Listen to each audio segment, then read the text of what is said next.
Greetings, this is Dr. David Preston. I'll be narrating the following talk on fundoscopy knowledge in neurology part 1.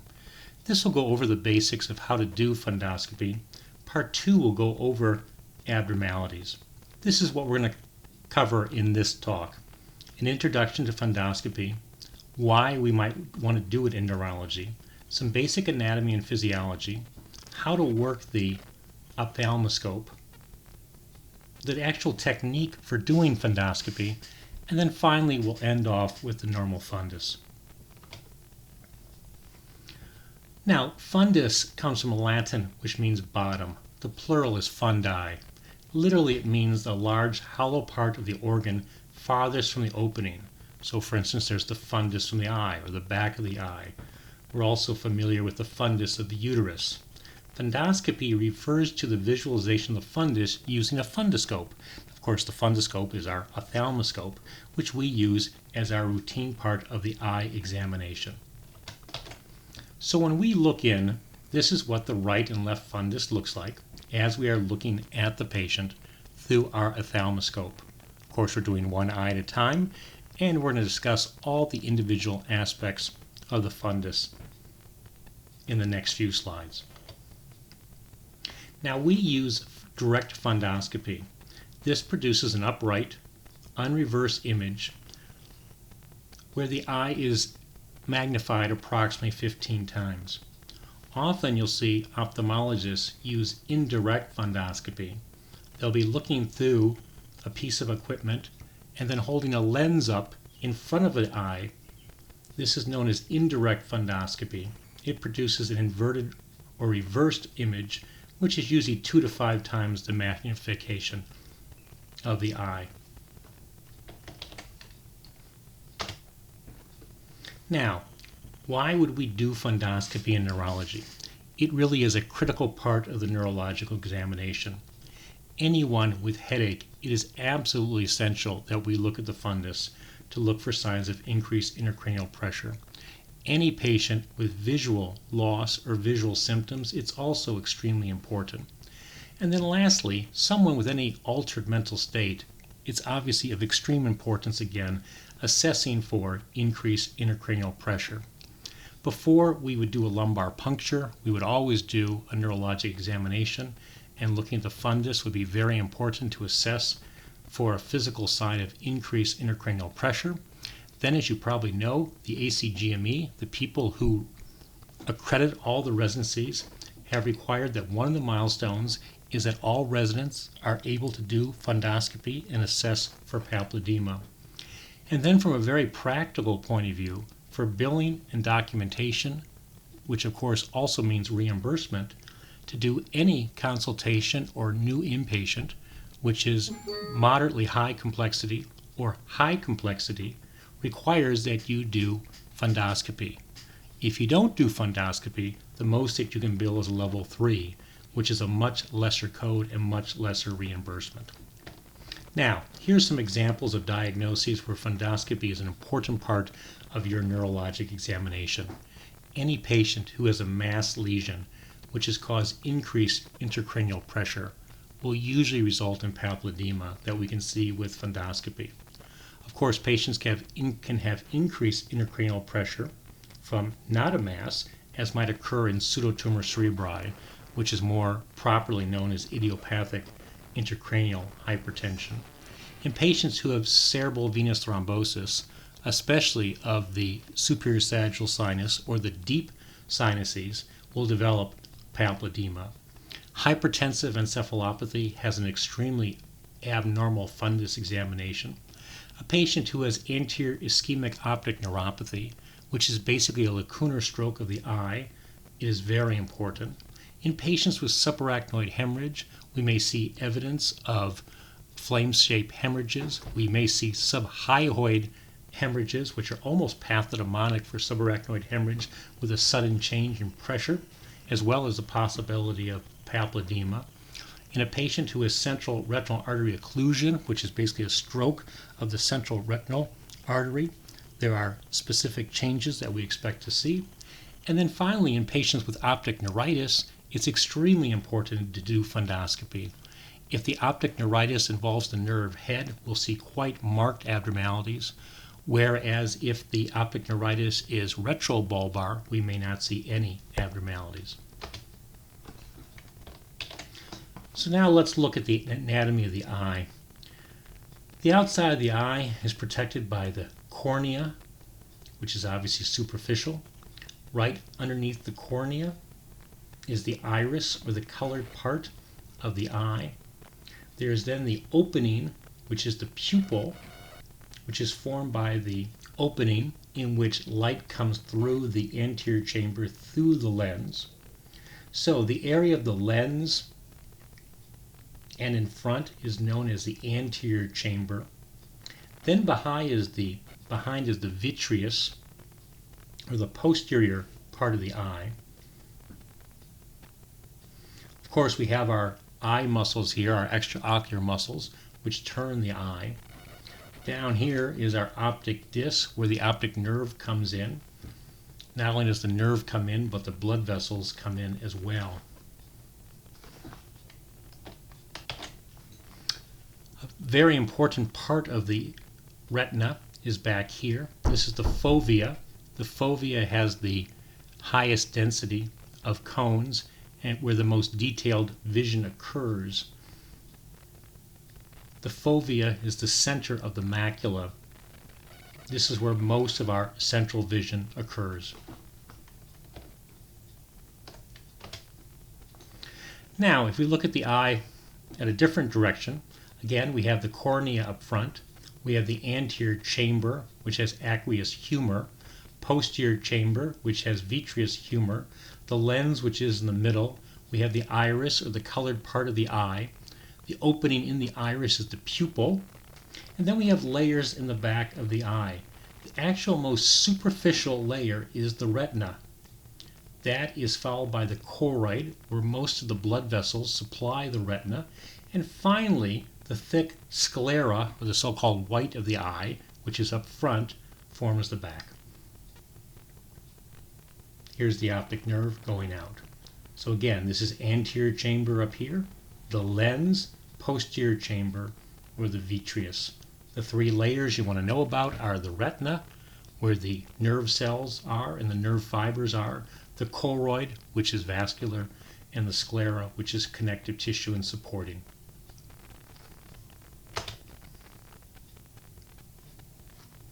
Now, the pupil constricts and the pupil dilates, a very important part of the neurologic examination. Constriction of the pupil is caused from constrictor muscles, which are mediated by the parasympathetic nervous system, as opposed to dilatation of the pupil, which is caused by contraction of the radial dilator muscles of the iris. It's mediated by the sympathetic nervous system. Now, the question is, when we do fundoscopy, should we dilate the eye or not? There is no doubt that there is a major advantage to dilate the eye. You get a much better fundoscopic examination.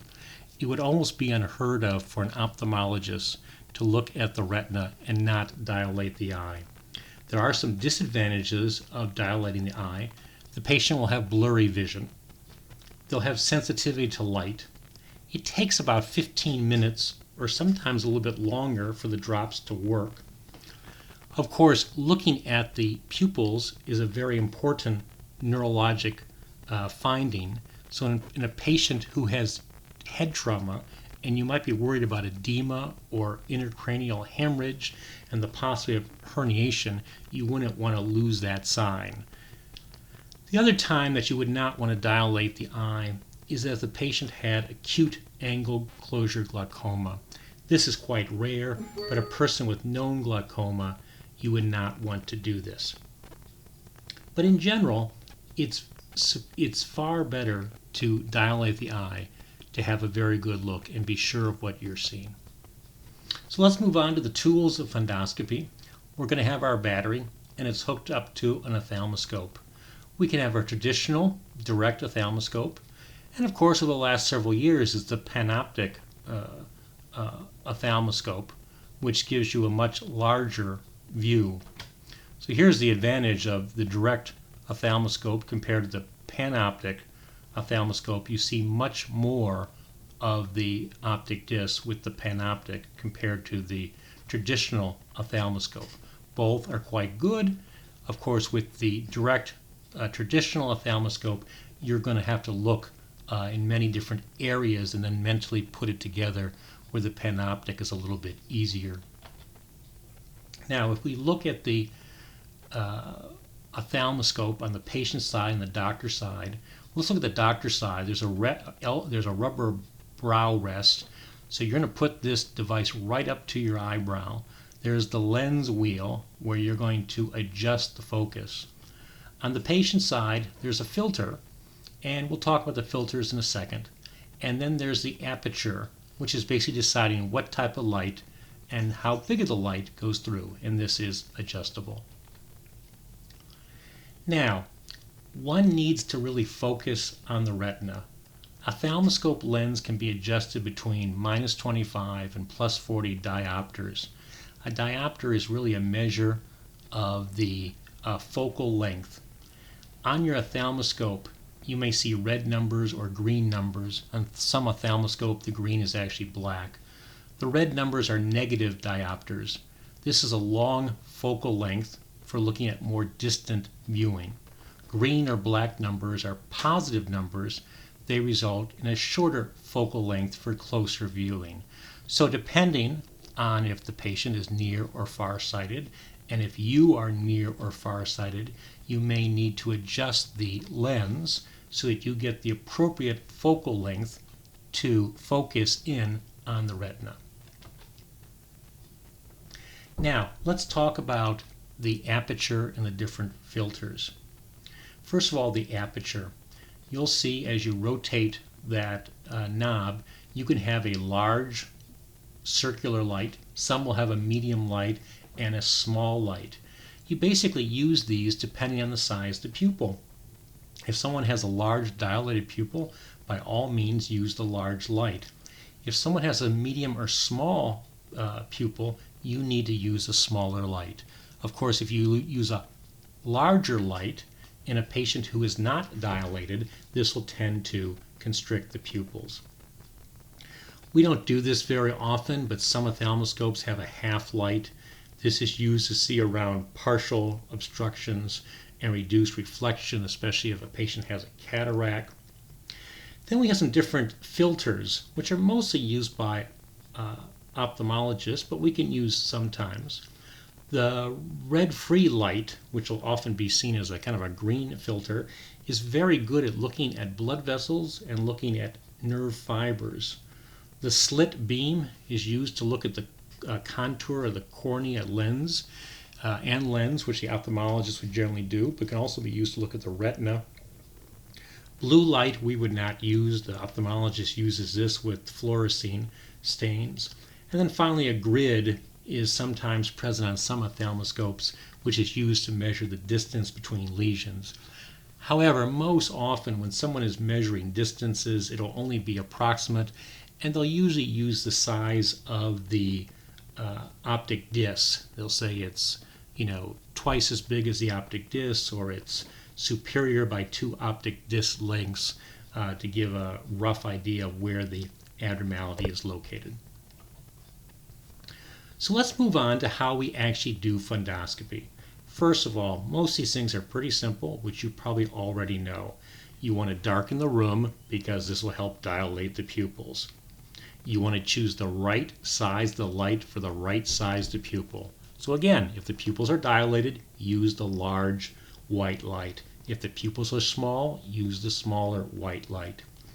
In general, you want to use your right hand for the right eye and left hand for the left eye, and you have to get very close to the patient. The patient should remove their glasses. If you have glasses, they should stay on. You should look through the ophthalmoscope, look at an object about 10 feet away, and make sure it's in focus. Then you want to put the power at about 80%, so it's not completely bright as possible, but fairly bright, and then you want to have the patient focus at a point at a distance. Then you move in about 10 inches away from the patient at about a 15-degree angle. You are looking for the red reflex. This is when the light is bouncing off the retina, and you'll be able to see a redness coming from the eye. When you see that red reflex, slowly move closer until you find the retina. You can rotate the dial until the focus is as clear as possible.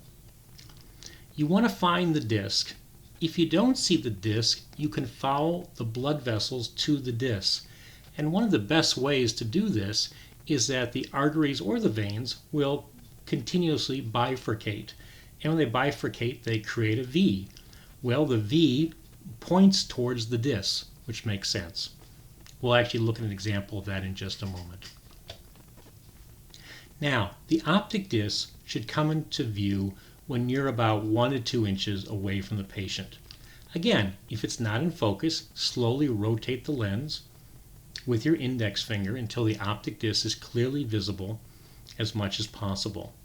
You want to examine the disc for clarity of outline, look at its color, see if it's elevated, and what are the conditions of the blood vessel. You should follow each vessel as far as you can into the periphery. Now, to look at the macula, you can focus on the disc and then move the light approximately 2 disc diameters in the temporal direction. You can do this. It's just have to say to the patient, okay, look at the light. And when they look at the light, the macula will come into full view. The red free filter sometimes facilitates viewing the center of the macula. Now, to do as a complete examination as possible, to look at the periphery, if the patient's doing well, you want to instruct them to look up to examine the superior retina, look down to examine the inferior retina, look temporally, and then look nasally to look at the nasal and temporal side of the retina.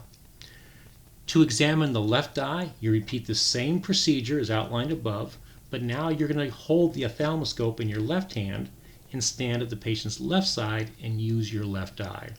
Sometimes with the Pan-Optic, you can do everything in your right eye, but in general, it's probably best to switch between the right and left eye. So again, you're studying the patient's right eye, use your right eye, and vice versa.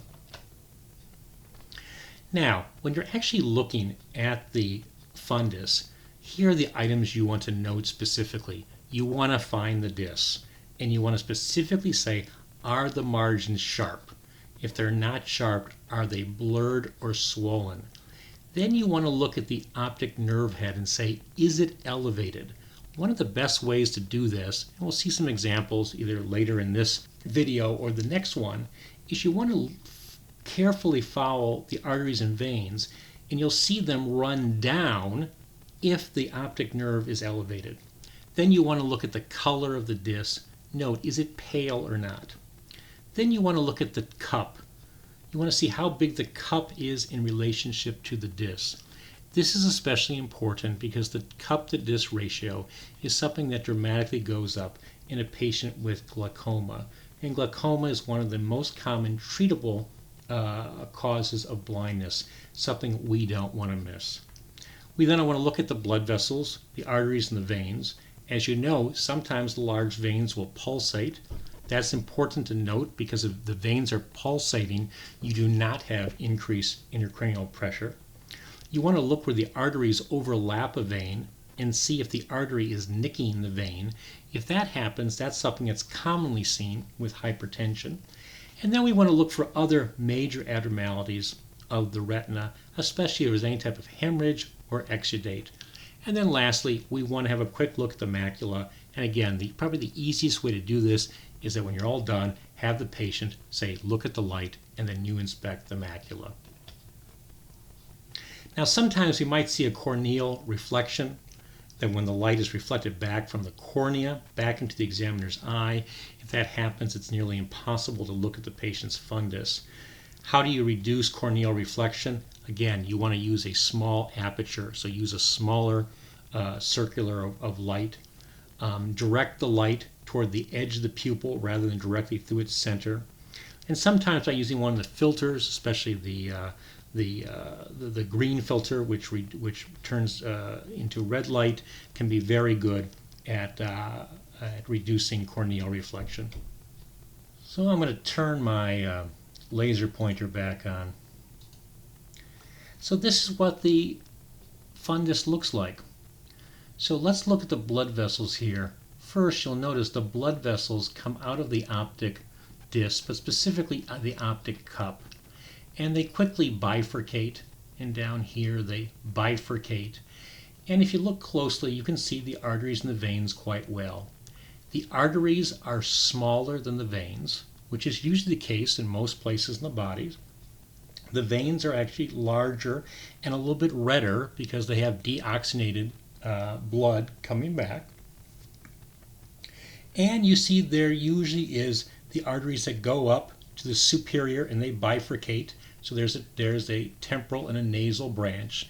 And the same thing is true in the inferior part of the fundus. There's often, again, the artery goes up and bifurcates into a superior nasal branch, same for the inferior part. So again, make sure that you can recognize arteries which are smaller than veins. Veins are also redder. And again, you want to look for, are there any pulsations in the veins? Because even though there may not be, if there are, that's very helpful because that means there is not increased intracranial pressure. Then we're going to look at the optic disc and the optic cup. The optic disc, we're going to look at the margins and see how sharp they are. These look very sharp. You want to make sure they're not swollen or blurred.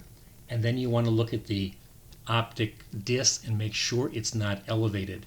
And I guess one of the best ways is to follow an artery as it crosses the disc. This one goes straight over. This one goes straight over. This one goes straight over. Later on, when you see papilledema, you will often see it's almost like these arteries and veins are at the top of the optic nerve head and they run down the hill. Then the center, where there are no nerve five layers, is the optic cup. And again, we're going to make a estimation of how large the optic cup is compared to the optic disc. You'll notice the optic disc tends to be a little bit oval in a vertical dimension, so it's slightly higher than it is wider. The optic disc is often a pink-orange, except for the center cup, which is white. And again, this cup to disc ratio in a normal person is usually about 0.3, whereas up to 0.5 may be considered normal. Now, way off, we'll notice here the area of the macula and the absolute center of the macula, which is the fovea. So this is somewhat yellow pigmented. It's in the center of the retina. This has the highest density of cones.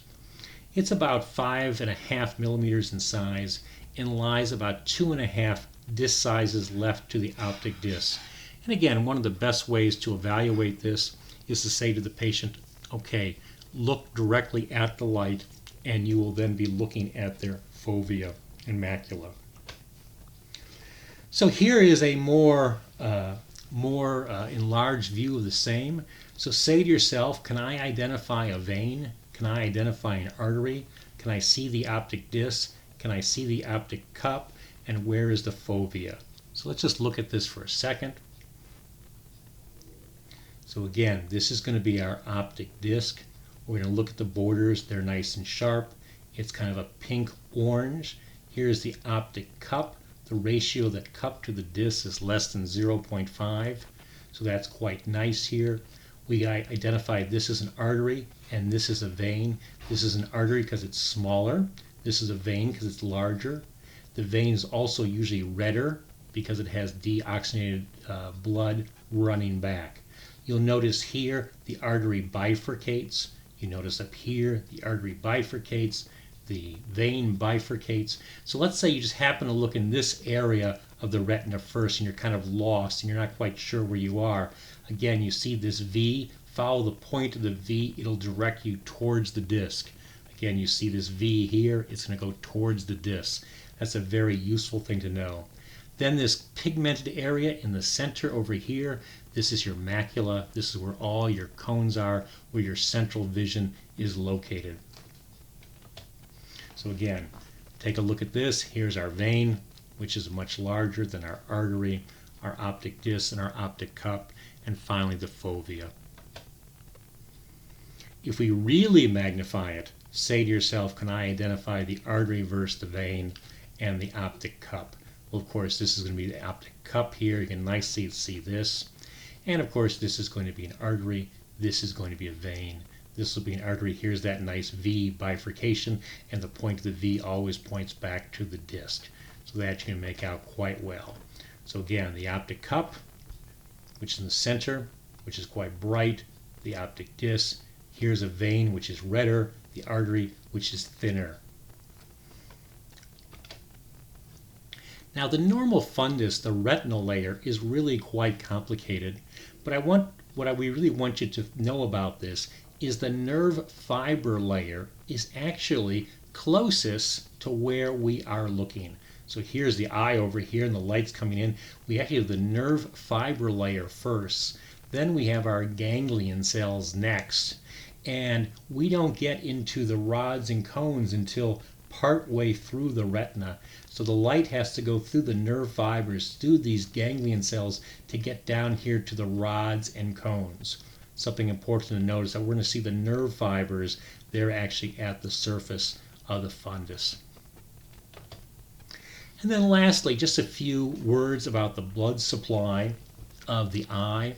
The eye is supplied by the ophthalmic artery, and of course we know the ophthalmic artery is the first major branch off the internal carotid artery that comes off right in the cavernous section where we have the big bend here. So here's our ophthalmic artery. Now the ophthalmic artery then gives off important branches. There's the posterior ciliary arteries that go up here to the choroid, and then there is your central retinal artery, which is going to go to your retina. The central retinal artery supplies the inner layers of the retina and about 20 to 30% of the blood flow to the eye. Obviously, it's very important, as opposed to the posterior ciliary arteries, or so-called choroidal arteries, that supply the remainder of the retina, including the photoreceptors. It's the majority of the blood flow to the eye. However, if someone has an occlusion of their central retinal artery, this is something that we can see very well in fundoscopy. It's usually a catastrophic problem with the eye if this happens, with complete loss of vision.